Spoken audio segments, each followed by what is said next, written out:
In our first story, the Senior Staff Association, Universities of Ghana, SSA-UOG, and the Federation of Universities Senior Staff Associations, PUSAG, have suspended their industrial strike with immediate effect. In a press release, SSA-UOG stated that their decision follows a ruling by the National Labour Commission, some intervention from the Ministry of Education, the Ministry of Employment and Labour Relations, and the Fair Wages and Salaries Commission on behalf of government. According to SSA-UOG, these institutions have instituted a roadmap to ensure a speedy resolution of their demands. Let's look at that statement that was put out by the association, and it's captioned "Suspension of Industrial Strike Action" is dated 9th August, which was yesterday. It says, "I write on behalf of the National Executive Councils of the Senior Staff Association, Universities of Ghana, and the Federation of University Senior Staff Association, FUSAG, to suspend our industrial action, which was declared on August 2, 2021, with immediate effect. This follows the National Labour Commission's ruling on August 6, 2021, and various interventions made by the Honourable Minister for Education, Honourable Minister for Employment and Labour Relations, and the Fair Wages and Salaries Commission on behalf of government, culminating in a roadmap that serves as a guide to ensure sincerity and fairness in speedy resolution of all the impasse between us and government. We'll continue to engage faithfully with government and other relevant stakeholders in our fight for justice, fairness, equity, and in the salaries and allowances administration of our members. I therefore call on all senior staff across the 16 public universities in Ghana to resume work without further delay." And it's signed Zakaria Mohammed. He is the national chairman of SSA-UOG. Mr. Mohammed has joined us via Zoom. So, Mohammed, how long will this understanding last? How long will the understanding last? Well, it will last from on the day of the ruling, that was on the 5th to the 8th of September 2021. And that in between that, according to the directives, if any of the parties is seen to be dragging its feet or found to be violating the directives that have been issued by the National Labour Commission, the victim has the right to report same to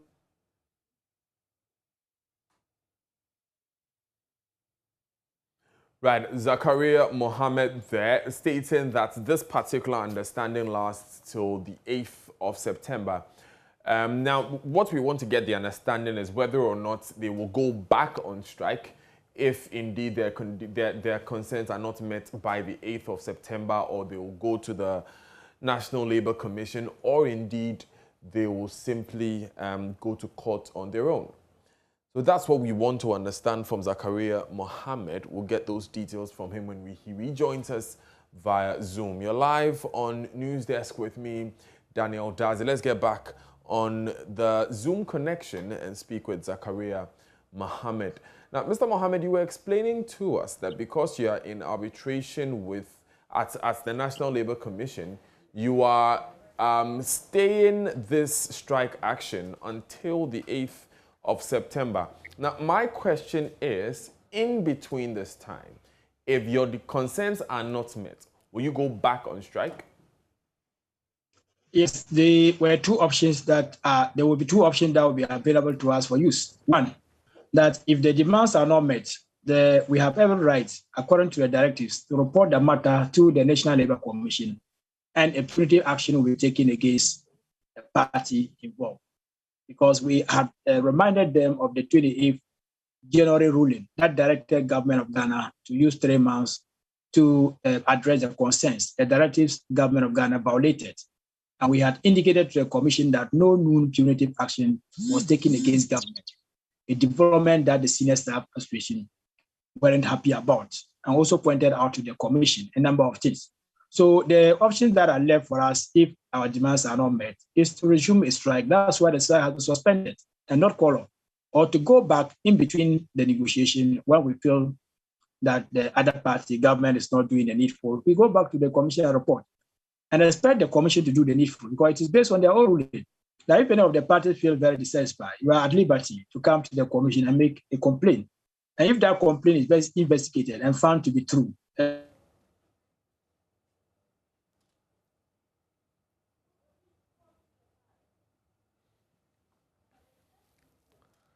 Right, Zakaria Mohammed there, who was explaining to us that their strike has simply been suspended. It has not been called off. And so the option to go back on strike is still very much open to them, especially if their concerns are not met by the 9th of September. Now, he was explaining earlier that the two parties are currently in negotiations at the behest of the National Labour Commission. That is, government and the associations are in negotiations called by the National Labour Commission. They have been asked to go back to the classrooms as these negotiations are ongoing. But he brings in an interesting point that even if they perceive that the other party is dragging their feet, they still reserve the right to go back on strike.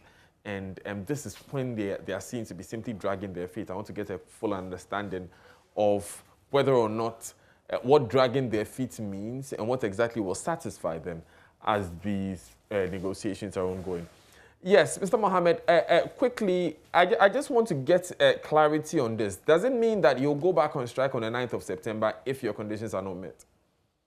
No, I think this time around, the development that what actually stated the strike was as a result of the fact that the Fair Wages and Salary Commission was awarding us market premium and non-basic allowance in a different form and sought to measure the two in one percentage, which we found very disgusting because the other unions, our competitors, were given 1%. That was a representation of the non-basic allowance. That same percentage was what Fair Wages and Salary Commission was given to us as a combination, a hybrid of the non-basic allowance and the market premium. And when we went to the National Labour Commission, they now decoupled the two. So it means that the percentage that they initially was given to us is supposed to be a representation on one of the allowances and not sort to fuse the two. And another complaint that brought us to the strike was based on the fact that we had earlier on indicated that the Tier 2 pension arrears interest is supposed to be calculated on it, and that we are written to the Minister for Employment and Labour Relations upon his own request since 30th June, and no response or acknowledgement has come from the Minister of Employment and Labour Relations, as a result of which our retirees have not been able to take their lump sum. They haven't been able to get their full benefits because the interest has not been paid. A day after the ruling, the Minister for Employment and Labour Relations wrote a letter inviting us to meet tomorrow with him, Minister of Finance, Controller Accountant General, with our technical team for the first time. And the two technical teams will meet tomorrow and determine the modalities on how this tier 2 pension interest is going to be calculated. And further to that, because the Fair Wages and Salary Commission has also decoupled the two. I mean, it's only right and proper that in law, it's not possible once you are on strike, you engage with government. It's not going to happen. So if the strike was not suspended, what it meant therefore is that we would have had to forgo the negotiation. And even before the National Labour Commission made this ruling, they gave us options. If we think that we no longer have hope in government and we think that there's no room for further engagement, the commission will refer us to what they call compulsory arbitration. It means that we have to go through the court system. And we saw the process to be the same. If you are going through arbitration, you have to call off the strike and travel through the court system until the court makes a determination. And while the court is making a determination, you are prevented from further engaging with government because the outcome of the hearing court is likely to affect the negotiation that will be happening behind whilst the arbitration is going on. So we decided that we'll go and engage further with government. And I'm saying that because Aria Mohammed, he's chairman of the SSA-UOG. He explains there that what they want to do is focus on one process and see it through. If this doesn't work out, they'll simply seek another mode of having their grievances addressed. Let's move to other stories. And the Ministry of Health says Sheikh Ahmed Dalmouk Al Maktoum has agreed to refund an amount of $2,470,000 paid by the Republic of Ghana for the supply of 300,000 doses of Sputnik V COVID-19 vaccines. This was contained in a letter cited by JoyNews and signed by Chief Director Kwabna Buedu Okunafare to the Finance Ministry, dated August 9. The letter was in reference to an earlier one dated August 5, 2021 from Sheikh Al Maktoum to the Ministry of Health. This letter noted that The refund was due to the fact that Sheikh Al Maktoum delivered only 20,000 doses of Sputnik vaccines out of the expected 300,000 doses. Let's get some more details of what these letters hold and what they mean. Winston Amwa, Deputy Head of Politics Desk, is with us. Hi, Winston. How are you doing? Well, we're coping. Daniel, how are you doing too? I am blessed. I am blessed. Okay. Take us through the letters. What do you have, first of all? Well, so, you've talked about a letter the ministry actually wrote to Sheikh Al Maktoum on the 2nd of August, requesting that he refunds monies. And then Sheikh Al Maktoum replies in a letter dated the 5th of August. I'd read bits and pieces of that letter to you. And so it says, subject to refund to the government of Ghana the balance of payment for Sputnik V vaccine. And it says that, Dear Honourable Minister, we acknowledge receipt of your letter with reference number dated 2nd of August 2021 with a formal request to refund the remaining amount of the non-supplied doses from the 50% advance transferred to our accounts. As per our records, we have received the following total amount for 300,000 doses. That's it's supposed to be $5,700,000. 50% advance received through letter of credit, not drawn, 2,850,000, and then 50% advance received in our accounts, 2,850,000, and the minus amount of 20,000 doses supplied, 380,000. Balance amount to be refunded to the government of Ghana is 2,470,000. It continues by saying, we hereby request to kindly acknowledge and confirm the above mentioned amounts to be refunded, further to which we shall initiate the refund process to your bank account. Please share with us the bank details where the refund needs to be processed. And if you look at it, so the minister, the health ministry writes to the finance minister and is signed by, the chief director for the minister, that's Kwabena Buedu Okuafari, and says we refer to letter dated with reference number. Please find attached from His Highness Sheikh Ahmed Dalmuk Al Maktoum on the supply of 300,000 doses of Sputnik V vaccines. Now, the private office of His Royal Highness, per the correspondence, has honorably agreed to refund an amount of $2,475,000, being the balance left on 50% of advance payment of $2,800,000 to the government of Ghana. So, Winston, I want to get this straight. We paid $2,800,000. Yes. But he's returning 2.47 million. Yeah, you paid 2,850,000, and he's returning 2.4 million because he supplied you 20,000 vaccines of Sputnik V vaccines at a cost of $19 per dose, and that's what he has deducted. Okay, yes. Good. But they said that we didn't just pay him the 2.8. We paid 2.8. We forwarded them as letters of credits that they didn't draw on. So they actually drew. They actually drew on. They drew on 2.8 million, and that's what hits their account. So if you look at it carefully, it says 50% of advance received in our accounts. Okay. And that's what they received. They received that money. Okay. 50%. So those are the letters of credit. Yes, that's the advance. Okay, that's fine. So we had only paid them half. We hadn't paid any other money. Based on all that. Based on the correspondence that we have. Is only half that we've paid. Great. So what else do we know from these letters? Well, what we know is that on the 31st of March, the Comptroller and Accountant General wrote to the Bank of Ghana to effect payment into this account. And the Bank of Ghana also, following that, actually wrote to confirm payments have been made. And they copied this letter to the Health Minister. Now, I just would want to get to that letter quickly and read bits and pieces for you. So it says, so this is from the head of banking department. It says, we refer to your letter dated 31st March 2021 on the above mentioned subject as a request for the establishment of letters of credit for the supply of 300,000 doses of COVID-19 vaccines.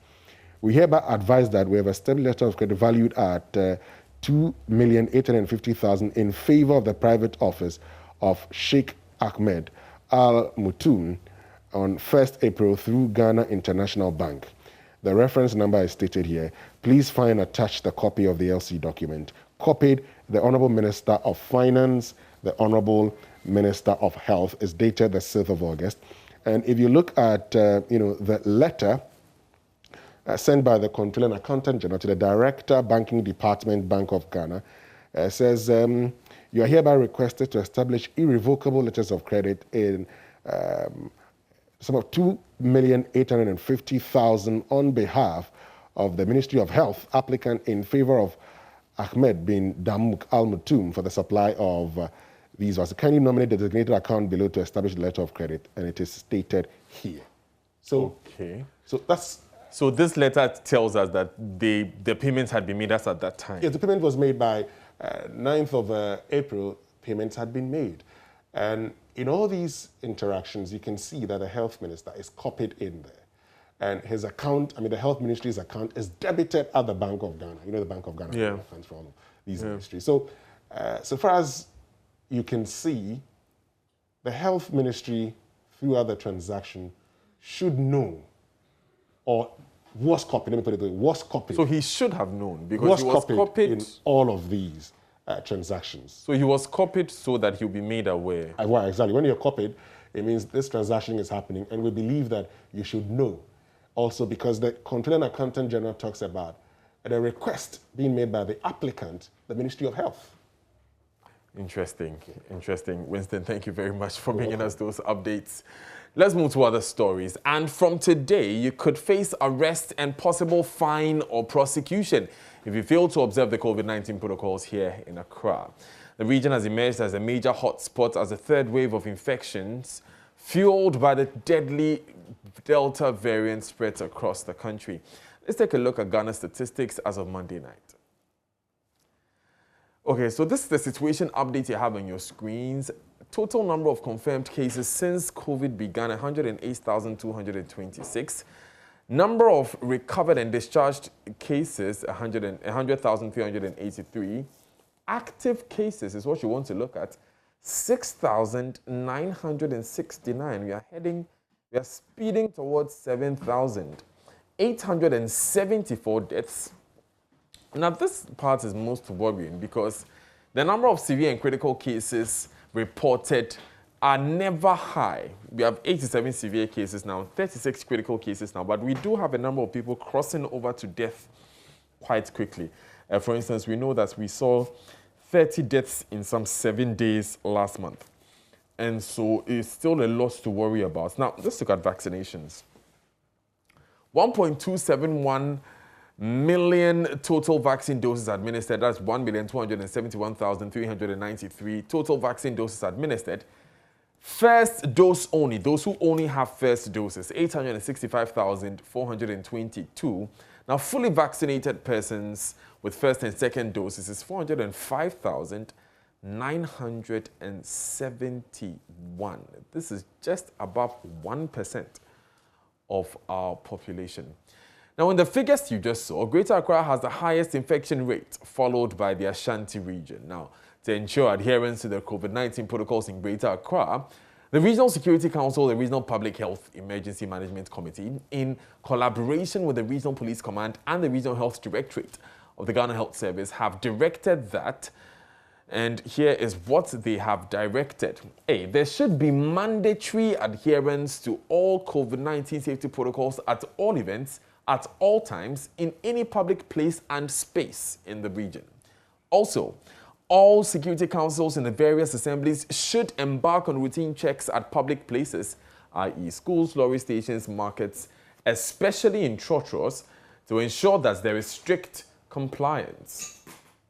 Also, all metropolitan, municipal, and district assemblies should collaborate with their respective police commanders and other security apparatus in ensuring that all activities associated with funerals are held in open-air spaces and should not exceed a duration of 2 hours.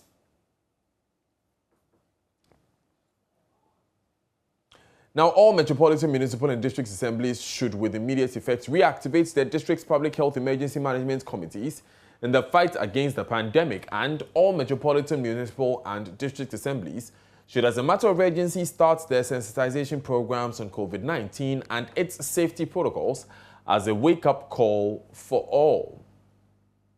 Also, MMDAs should also ensure that individuals or groups of persons who breach these protocols are arrested, fined, or prosecuted according to the law to serve as deterrent to others. Now, the Regional Coordinating Council would continue to play its supervisory role with random spot checks on all these public bans. Now, we appeal to our revered traditional, political, religious, and opinion leaders to be at the forefront of this drive and campaign in order to curtail this steep increase of COVID-19 cases in the region. Now, we have more on this story later on in the news today. This is News Desk with me, Daniel Daze. Stay tuned.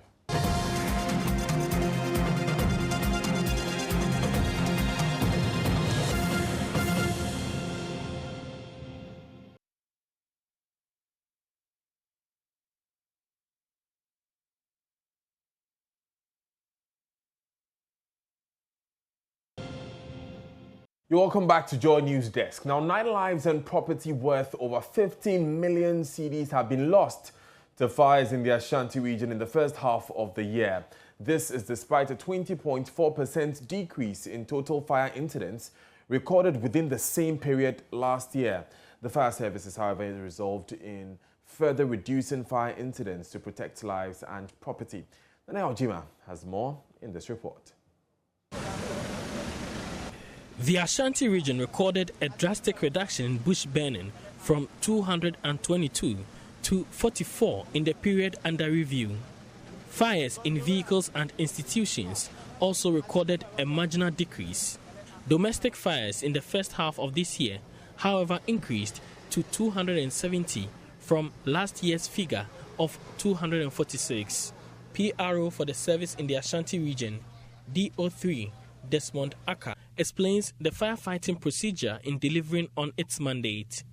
Out of the 622 that we have recorded this year, 435 were fires that before we even got to the scene, the public themselves have been able to extinguish.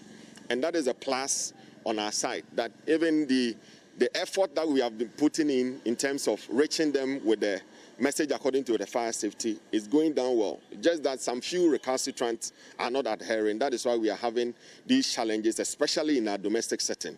So with time, I know with a lot more effort, we'll be able to reduce it. We have set a target for ourselves to reduce fire and related incident by 60%. And so far, half year and still counting, we have done significantly 20% and more. On Sunday, 2nd May this year, a 17-year-old died in the fire that ravaged part of Asafu Bibi slum near Cocoa building in Kumasi. On the 24th of the same month, 3 persons died in a fuel tanker explosion at Onyinanufu in the Ahafo-Ano South-West District. The driver of the fuel tanker and his assistant, as well as 2-year-old boy living in the community, were burnt to death. Fire swept through some slums, including Dagomba Line, destroying property worth thousands of cedis. DO3 Desmond Aka explains measures to address fatalities and property loss being recorded. As of June, we had lost about 9, as against the same period last year, 3. So it meaning that this time round, we are losing a lot more lives and a lot more properties to the fires that are occurring. It means that we have to change our strategies in terms of reaching out with our fire educational or safety messages, and for which we are much on course. Kumasi Metropolis has 7 fire stations, with 2 of the tenders down. Despite logistical constraints, the service is targeting further reduction in fire cases, with focus on prevention and the training of the public in handling of fire. The service on 4 different occasions were threatened and prevented from accessing fire scenes, with the accusation of delays in responding to emergency calls. ACFO Henry Jiwa is pleading with the public to call the service promptly as the service adopts measures to address threats from the public. We intend to mobilize the assemblymen, the imams, opinion leaders, and all that are involved as the zonal communities to explain our operational procedures to them, for them to also explain same to the community. So we organize a forum for all zonal communities, one after the other, and we'll explain to them.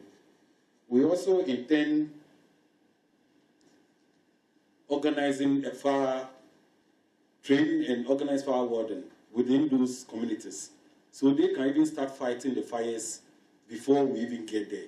Statistics from the Ghana National Fire Service shows over 6.9 million cedis more property was lost to fire in the first half of the year. For Joy News, Nanaya Ojima, Kumasi.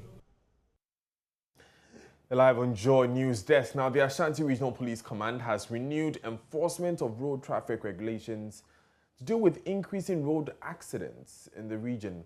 Statistics show 298 lives were lost to road accidents in the first half of the year, putting the region in the lead of road carnage. Acting Regional Commander DCOP David Ajamai Ajim says the police will lead massive enforcement efforts to deal with the increasing number. Nanaya Ojima has more. Statistics shows 2,135 people were victims of road accidents in the first half of the year in the Ashanti region. Aside the 298 deaths, 676 were seriously injured, with 1,161 of them suffering minor injuries. Commercial vehicles lead the category of vehicles involved in accidents, with 1,589 vehicles, out of which 631 are minibuses. Accidents involving commercial vehicles accounted for 156 deaths, whilst 1,194 injuries sustained. Crashes involving 1,284 private vehicles killed 97 persons and injured 491. Saloon cars were mostly involved in the crashes, with the figure standing at 727. DCOP David Ajaman Ajem, addressing the press, said motor offences lead crimes recorded by the service in the region. Indiscipline on our roads is the biggest menace in the region. We lose a life every day to road accidents in this region. Again, a minimum of 13 persons are injured a day. And so if you do the math, it means that for a year, for only road traffic deaths, we are recording close to 400 persons, which is unacceptable. So all motorists in the region are therefore requested to henceforth respect the rules of the roads. Otherwise, they would be arrested and prosecuted. The number of motorcycle accidents, which have become a common means of transport, have also increased. A total of 697 motorbike accidents were recorded with 104 deaths and 539 injuries. 409 of the motorcycles were motorbikes, with 269 being tricycles. DCOP Ajem again. If they ride without documentation, if they are underage people, if they are riding without regard to other road users, you arrest them and prosecute them. For Joy News, Nanaya Ojima, Kumasi. You're live on Joy News Desk. Now, our Municipal Directorate of Education in the Western North region is pursuing an initiative to facilitate the reintegration of schoolgirls who would like to continue education after childbirth.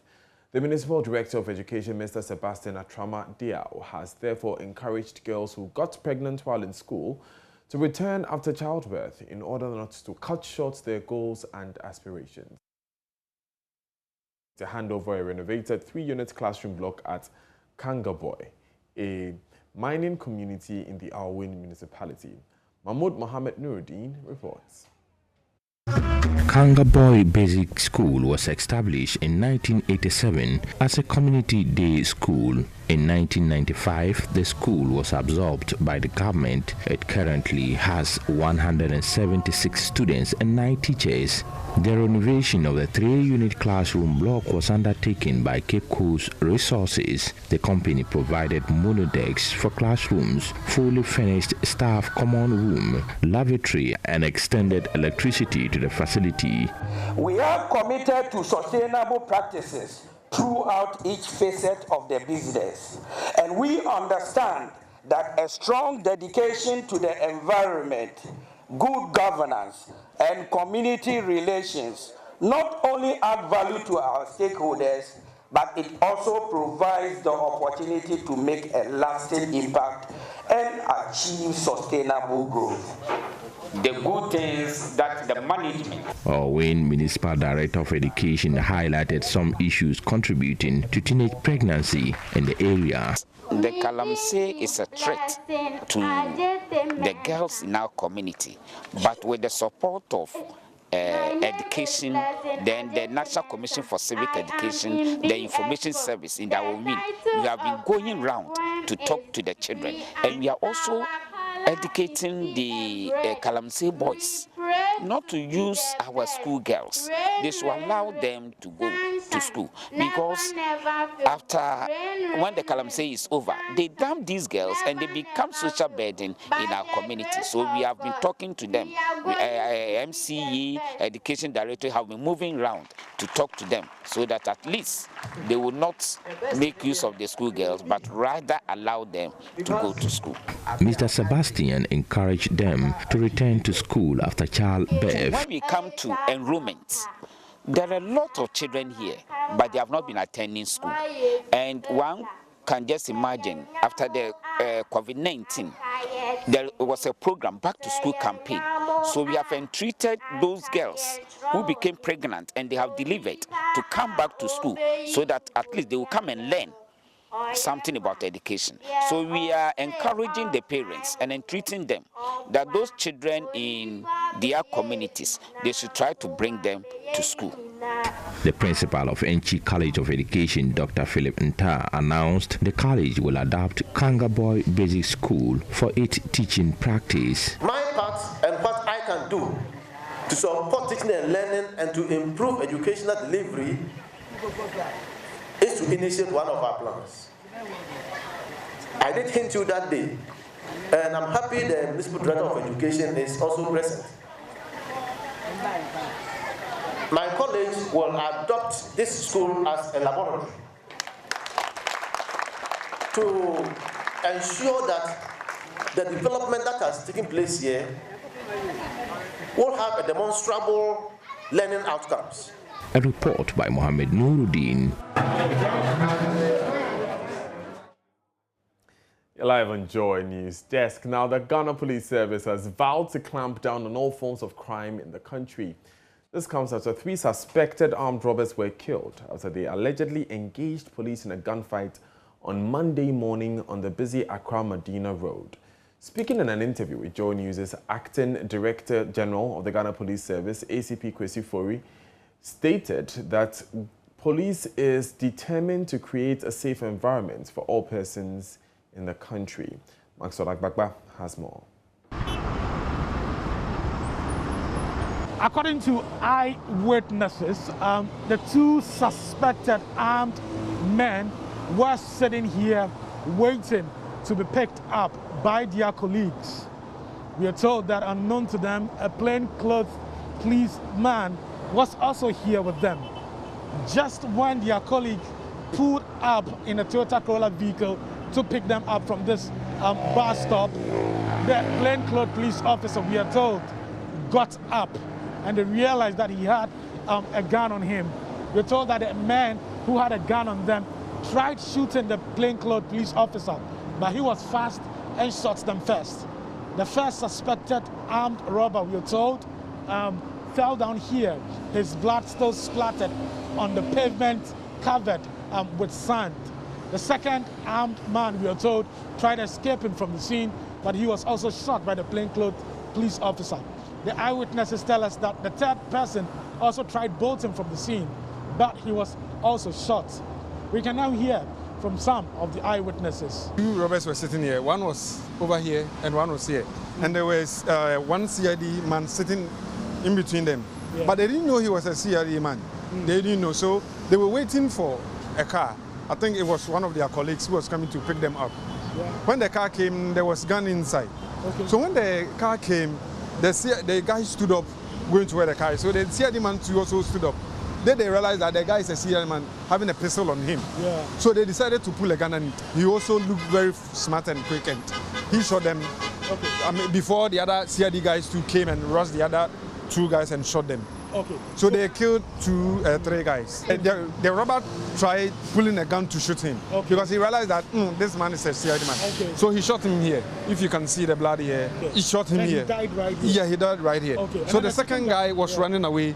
Then he shot him where the bag is. Okay. He shot him there. Then there was another CID man. He rolled the 3rd person and shot him there. Okay. And they arrested 2 guys. Okay. For them, they never had gun on them. So I thought that was the reason why they decided to arrest them. I was at the back. I was eating at the chow bar. Then I heard a gunshot. Okay. Like 4 times. Okay. But then I was afraid to come out. So I decided to finish my food and come out. Okay. So as I came out, I saw a crowd gathered at the roadside. So I decided to go and check what is going on. Okay. When I got there, I saw 3 dead bodies. Okay. Now I was told they were suspected armed robbers being gunned down. Okay. Then the police chased the other group. So they got 2 additional suspected armed robbers.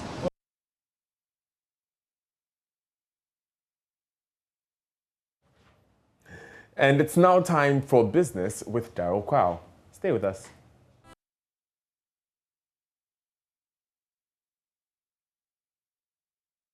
Hello, welcome to Business. My name is Daryl Kwao. Trade and Industry Minister Alan Kyerematen has inaugurated a soybean export permit committee to stop illegal export, prevent shortages, and check price hikes. The move is expected to boost the local processing, fisheries, and poultry industries. There is more in this report.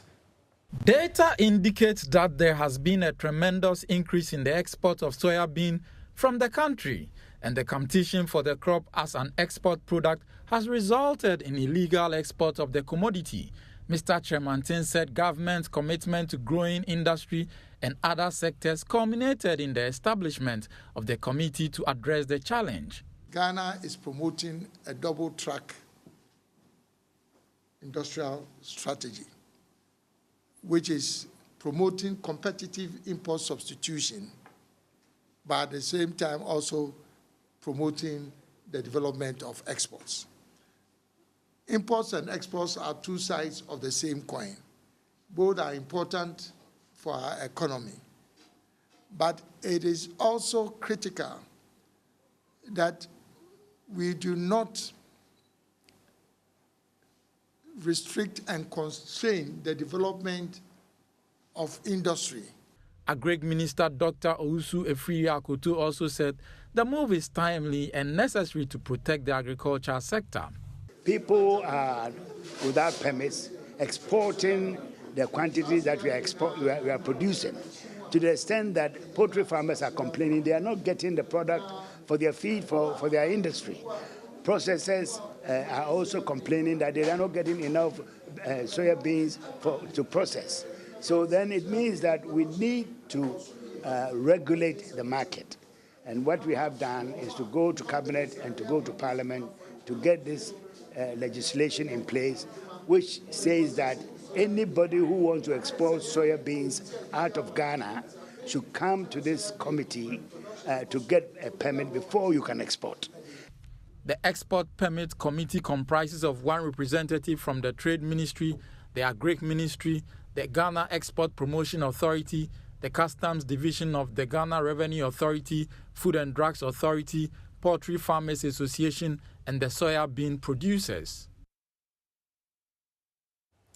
In other news, the Ghana Institute of Freight Forwarders has reached out to national security to intervene in what it terms unlawful blacklisting of its members and some exporters from transporting goods globally. Some exporters have reported to Joy Business that they have been blocked and denied access to their goods unlawfully by Maersk shipping line for unknown reasons. According to the president of the institute, Eddie Akrong, the behavior of the shipping line towards Ghanaian businesses has been a cause for worry at the port, hence immediate action is needed to bring them to book. You resolve it. And then, so this was Friday. Some of these have been going on for about 2 weeks. So as of Friday, if these have not been resolved, today we are told that Shippers Authority has been there. And then we're yet to, get to Shippers Authority to find out how this was resolved. What is the resolution? So we need to know that now. If nothing is done about it, because we can't keep our members off from sitting, and then because they're just sitting there, they are also accountable to their clients. Demurrage is involved, and they are not going to stop the demurrage. The port rent involved, they are not going to stop the port rent. And then somebody has to pay. But we can't let this continue. What's the next line of action? I'll tell you what. So this is what we're doing. We want to do the proper thing. So we gathered all the information from all these members. And I just said 12 from the last count, that 12 members. That I'm saying if you put us all together, I'm sure there will be way more than that. So what we're doing, that we're properly telling them, please stop this one now and then try and do your investigations. So, secondly, we have gone to the National Security Coordinator here today. We are writing officially to the Minister of, the National Security Minister, that this is a clear and present danger. This is a threat to the youth of the country and our businesses, okay, and should be taken care of. If we do that, we believe that these issues should be resolved ASAP, and they shouldn't take 100 years. We still have the legal option, we'll go there, but then we'll take any action we can to make sure this is resolved. Trust me, we would have to shake them down to make sure this is resolved. It cannot happen in our country. And that's all in business. Sports is coming up next. And you're welcome back. This is News Desk. We've been joined by Muftar Nabila Abdullahi, who has the latest in sports. So Muftar, I'm seeing on my journal line that Hearts of Oak has won a double. But I've seen a debate on social media that it's a treble. Yes. So what is it? It's actually a double. But per the regulations of the Ghana Football Association, if you win the FA Cup and the Premier League, automatically you're the winner of the Super Cup. But what many people do not understand is that the Super Cup is played to usher in the new football season. So it is not a trophy that Hearts of Oak have won this season, but it becomes a trophy for Hearts of Oak before the start of next season. It's just like the Community Shield we witnessed a couple of days ago. It's like people saying that because Leicester have won the Community Shield, they've won a double last season. No, they did not win a double. They won just the FA Cup. And now they've won the Community Shield, which ushers in the new Premier League season. So in Ghana, what we also do is that we have a Super Cup that is played between the winner of the FA Cup and the Premier League to usher us into a new football season. So Hearts of Oak, who have won the Premier League and the FA Cup, automatically they are the winners of the Super Cup. However, the GFA will organize a ceremonial match, and that ceremonial match is to hand over the Super Cup to Hearts of Oak. But that will be played next season to usher us into the new football season. What if they lose that game? Whether you lose or you win, it's still your trophy. So it doesn't change much. It doesn't change anything. The outcome of that game doesn't change anything. So that is just a clarity people are struggling to understand. That's why the debate is on social media. People are saying it is treble, others are saying it is double. But it's actually a double for Hearts of Oak and not a treble. Interesting, but within, let's say, a calendar month, a calendar year, they have won 3 trophies. No, within a calendar year, they have won 3 trophies. Yeah. But the football calendar is different from your calendar. That's amazing. The football calendar is 9 months. I'm sure that's what the Hearts of Oak okay, that is clearly what many people are talking about. And you know one interesting thing? The regulations of the FA were changed during the era of the Normalization Committee. Okay. So it's a Normalization Committee who now decided that if you win the FA Cup and the Super Cup, you're the FA Cup and the Premier League, automatically you become the champions of the Super Cup. But prior to this, what used to happen was that if you win, be it the Premier League and the FA Cup, you need to play someone, which is usually the team that finishes second on the Premier League table, or the loser of the FA Cup final to you, so that they will determine who now wins the Super Cup. So they can come and destroy your party, but now that has been changed. Wow. Muftar Nabila Abdullahi, thank you very much for bringing us the latest in sports. So there you go. Congratulations to all Hearts of Oak supporters, but it's a double, not a treble. We're going to end the bulletin at this point. Up next is JoyNews Interactive with Mapito Sebidi. Stay tuned in for that. And we will be back at midday with JoyNews Today. See you then.